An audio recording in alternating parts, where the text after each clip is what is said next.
Welcome to study blog education YouTube channel पर आप सभी का फिर से एक बार स्वागत है। इस वीडियो में जो हमारा टॉपिक है उसका नाम है नगर व्यापारी और शिल्पजन, टाउन मर्चेंट्स एंड क्राफ्ट्समैन, जो कि हमारा क्लास 16 है आज का, यानी कि वीडियो नंबर 16, लेसन 16 आप जो भी कह लीजिए। क्लास 7th एनसीईआरटी का ये टॉपिक है और आपके सीटेट के लिए जो है बहुत ही ज़्यादा हेल्पफुल होने वाला है, क्योंकि आपका टीचिंग सब्जेक्ट जो है वो एसएसटी है, तभी आप इस वीडियो पर आए हैं। ठीक है, तो इसको शुरू करेंगे हम। इससे पहले कि सभी 15 वीडियोस की लिंक या वीडियोस जो चाहिए आपको, वो प्लेलिस्ट आपको मिल जाएगी। प्लेलिस्ट का लिंक जो है वो डिस्क्रिप्शन बॉक्स में मिल जाएगा, चेक करिएगा उसको जा करके जरूर। और अगर आप चैनल पर आ गए हैं तो भाई वीडियो को पहले तो वीडियो को लाइक शेयर कर दीजिए, ठीक है, सभी के साथ जो भी।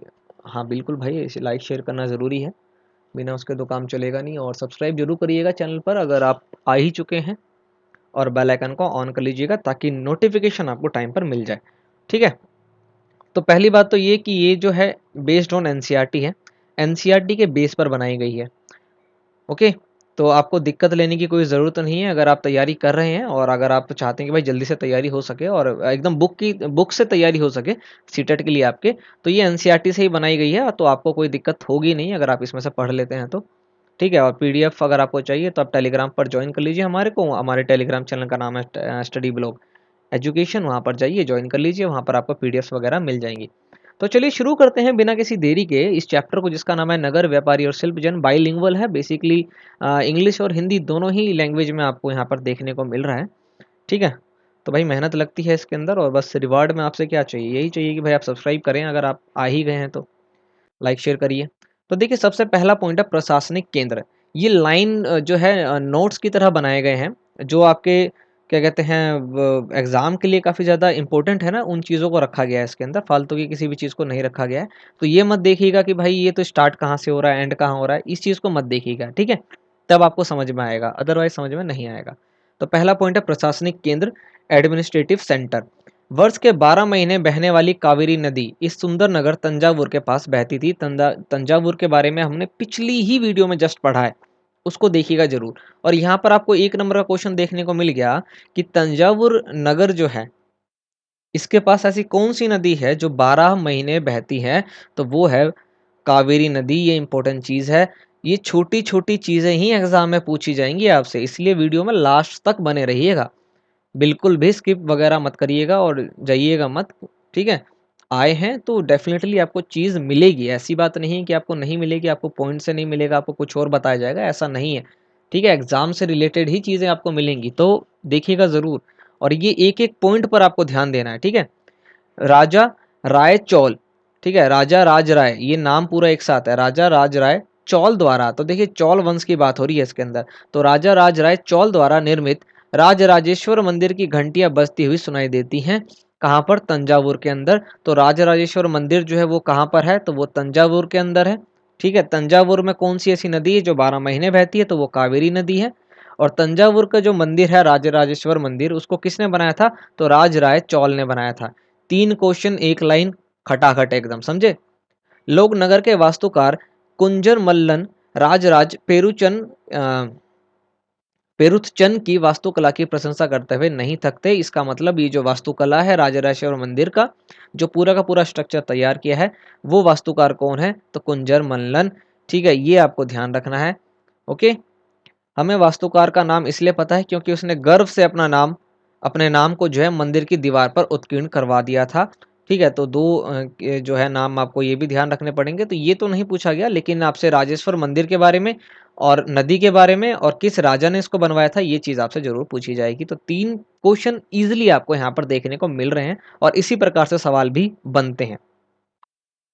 अगला पॉइंट है मंदिर, नगर और तीर्थ केंद्र, टेम्पल, टाउन एंड, ठीक है, इसकी बात हो रही है, पिलग्रिमेज सेंटर की बात हो रही है। तो तंजावुर एक मंदिर नगर का भी उदाहरण है, मतलब तंजावुर जो है एक तो एक मंदिर भी था और मंदिर नगर भी था, यानी ऐसा मंदिर जिसके आसपास नगर हो, या ऐसा नगर जो मंदिर के लिए फेमस हो। मंदिर अक्सर समाज और अर्थव्यवस्था दोनों के लिए अत्यंत महत्वपूर्ण होते हैं, ये इंपॉर्टेंट चीज़ है। ठीक है, ये आपसे पूछा जाएगा कि भाई मंदिर जो है निम्न में से बताइए किसके लिए इंपॉर्टेंट होते हैं, तो समाज के लिए भी होते हैं और अर्थव्यवस्था दोनों के लिए ही होते हैं। शासन विभिन्न जो सॉरी शासक जो थे, जो रूलर्स थे, वो विभिन्न अलग-अलग देवी देवताओं के प्रति अपनी भक्ति भाव को दर्शाने के लिए उनके मंदिर का निर्माण करवाया करते थे। ये चीज़ को आपको देखना है, ठीक है? इसके बाद एक टेक्निक की बात हो रही है जिसको कहते हैं लुप्त मोम टेक्निक, ठीक है? वेनिश वैक्स टेक्निक बोलते हैं इसको। तो कांसा धातु, कांसा घंटा धातु और लुप्त मोम तकनीक की बात हो रही है इसमें। तो देखिए कांसा, ठीक है? कांसा यानी कि ब्रोंज। ब्रोंज जो है एक बेसिकली जो है ये कंपोजिट मेटल है, मिश्रित धातु है जो तांबे तथा टीन के मेल से बनता है। ये आपको पता होना चाहिए। तांबा यानी कि कॉपर, कॉपर और टीन को मिला देते हैं तो क्या बनता है? कांसा यानी कि ब्रोंज बनता है, ठीक है? घंटा धातु में टीन की अनुपात किसी भी अन्य किस्म के कांसे से अधिक होती है, यानी कि जब घंटा धातु बनाते हैं तो टीन का जो रेशो होता है वो दूसरे कोई भी एलिमेंट्स इसके अंदर डाले जाते हैं उससे ज़्यादा होता है। चौलकालीन कांस्य मूर्तियाँ लुप्त मोम तकनीक से बनाई जाती थी। ये आपको एक नंबर का क्वेश्चन यहाँ पर देखने को मिल गया। लुप्त मोम तकनीक जो है, जो टेक्निक है ये वेनिस वैक्स की, ये बेसिकली किस टाइम पीरियड में था? तो ये चौलकालीन यानी कि जब चौला का पीरियड चलता था ना, चौल शासकों का, उस टाइम की बात है। तब जो मूर्तियाँ बनती थी वो लुप्त मोम तकनीक के द्वारा बनाई जाती थी। अब देखिए इसको भी देख लीजिए एक बार। इस प्रवृत्ति के अंतर्गत सर्वप्रथम क्या करते थे? मोम की एक प्रतिमा बनाई जाती थी, यानी कि भाई मोम से जो है ना एक वो बनाई जाती थी, मूर्ति बना दी गई। पहले मोम से क्या करी गई? एक मूर्ति बनाई गई। इसे चिकनी मिट्टी से पूरी तरह से लीप कर सूखने के लिए छोड़ दिया जाता था। फिर बाद में उस पे क्या लगाया गया? चिकनी मिट्टी लगाई गई और उसको सुखा दिया गया। जब वह पूरी तरह से सूख जाती थी तो उसे गर्म करके एक छोटे से छेद के द्वारा पिघला करके मोम को निकाल लिया जाता था। भाई अब मिट्टी सूख गई है, अंदर क्या है? मोम है। जब उसको गर्म करेंगे तो मोम पिघलेगी। मोम पिघल करके क्या होगा? उसमें थोड़ा सा छेद करके और वहां से सारा मोम जो है बाहर निकाल लिया जाता था। और फिर उसी मोम के अंदर, यानी उस छेद में जहाँ से मोम निकाला गया है, वहां से जो है उसके अंदर क्या कहते हैं इसको, पिघली हुई जो धातु थी, यानी कि जो मेटल था ऐसा जिसको पिघला करके रख रखा था, उसको भर दिया जाता था और बाद में उस चिकनी मिट्टी को तोड़ दिया जाता था। इस तरह से जो है लुप्त मोम तकनीक के द्वारा चौल कालीन टाइम में, यानी चौल काल के टाइम में मूर्तियां बनाई जाती थी, ठीक है? जब वह ठंडी होकर ठोस हो जाती थी तो चिकनी मिट्टी के आवरण को सावधानी पूर्वक हटा दिया जाता था और उसमें से निकली प्रतिमा को साफ करके चमका दिया जाता था। ये आपको पता चल गया, ओके? तो ये मेन पॉइंट था। नगर में आमतौर पर मंडपिका, मंडपिका जो है मंडी को कहते हैं, जहाँ पर गांव वाले अपनी उपज को बेचने आते थे। तो ये मंडपिका जो है कहाँ के गांव को बोला जाता था? तंजावुर के गांव को। कहाँ के? तंजावुर के गांव को की जो मंडी थी उसको मंडपिका बोला जाता था। उनमें ऐसी गलियां थी जहाँ दुकानें और बाजार थे जिन्हें हट कहा जाता था, ठीक है? ठीक है, हट कहा जाता था। ये आपको पता होना चाहिए। तो 2 पॉइंट आपके यहाँ पर हो गए और जो इम्पोर्टेंट चीज़ है वो यहाँ पर है। ये मैंने आपको समझा दिया है और ये आप पढ़ भी सकते हैं, यहाँ पे कोई दिक्कत है नहीं। इसके बाद पॉइंट है नगर में शिल्प, क्राफ्ट्स इन सिटीज। बीदर के शिल्पकार, ये इंपॉर्टेंट है भाई, ध्यान रखिएगा। बीदर के शिल्पकार तांबे तथा चांदी में जड़ाई का काम के तांबे और चांदी के जड़ाई के काम के लिए विश्व में प्रसिद्ध थे। कौन प्रसिद्ध थे? भाई बीदर के शिल्पकार जो थे, जो क्राफ्ट्समैन थे बीदर के, वो बहुत ही फेमस थे वर्ल्ड के अंदर। किसके लिए फेमस थे? तांबे और चांदी, यानी कि भाई कॉपर और सिल्वर के काम के लिए जो है काफ़ी ज़्यादा फेमस थे और इसी कारण जो है इस शिल्प का नाम जो है, इस क्राफ्ट का नाम भी बीदरी पड़ गया, ठीक है? ये पहला पॉइंट है। 2 क्वेश्चन आपको देखने को मिल गए। पांचाल अर्थात विश्वकर्मा समुदाय। पांचाल का मतलब हो गया यहाँ पर कि पंचाल का मतलब हुआ विश्वकर्मा समुदाय, जिसमें सुनार, लोहार, राजमिस्त्री और बढ़ई शामिल थे। इन्होंने मंदिर के निर्माण के लिए जो है आवश्यक काम किए थे। इसके अलावा वे राजमहल, मतलब इन्होंने मंदिरों का निर्माण किया या अपनी आवश्यक भूमिका जो है इसके अंदर निर्धारित की या दिखाया। इसके अलावा वे राजमहल, बड़े बड़े भवन, तालाब, जलाशयों के निर्माण में भी अपनी महत्वपूर्ण भूमिका अदा करते थे। कौन करते थे भाई? पांचाल समुदाय के लोग। पांचाल में कौन कौन आ गए? सुनार आ गए, लोहार, राजमिस्त्री और बढ़ई, ओके?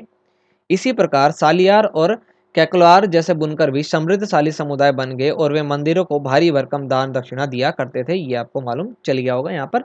तो इस वाले देखिए, हर एक लाइन से क्वेश्चन बने ये जरूरी नहीं है, लेकिन हर एक लाइन से क्वेश्चन नहीं बनेगा ये सोचना भी गलत है, ठीक है? तो ध्यान आपको पूरा देना है। तो इस वाले चैप्टर के अंदर इतना ही था और ये छोटा सा ही है, ज़्यादा बड़ा भी चैप्टर नहीं हुआ, है कि नहीं? तो इस वाले में जैसे ये मंदिर की बात हो गई, इसमें कांसा धातु की बात हो गई, लुप्त मोम की बात हो गई, वेनिस वैक टेक्निक की बात होगी, ये इंपॉर्टेंट है, ठीक है? इनमें से जो है एग्जाम में जरूर पूछा आपसे जा सकता है कि नहीं? तो ये वाला जो चैप्टर है इसका नाम था नगर व्यापारी और शिल्पजन, टाउन मर्चेंट एंड क्राफ्ट्समैन। तो बेसिकली तंजावुर की बात की इसके अंदर। तंजावुर से रिलेटेड आपको यहाँ पर 2 से 3 सवाल देखने को मिल गए जो कि एग्जाम पॉइंट ऑफ व्यू से काफ़ी ज़्यादा इंपॉर्टेंट हो भी जाते हैं। तो ये वाली वीडियो यहाँ पर कंप्लीट हो गई, क्लास 16 जो था यहाँ पर कंप्लीट हो गया। और इससे पहले की वीडियोस तो अवेलेबल ही है, आपको पता है ही। प्लेलिस्ट को जरूर चेक करिएगा। बाकी आपके एग्जाम के लिए बेस्ट ऑफ लक। हम मिलेंगे आपसे नेक्स्ट वीडियो में, तब तक के लिए जय हिंद।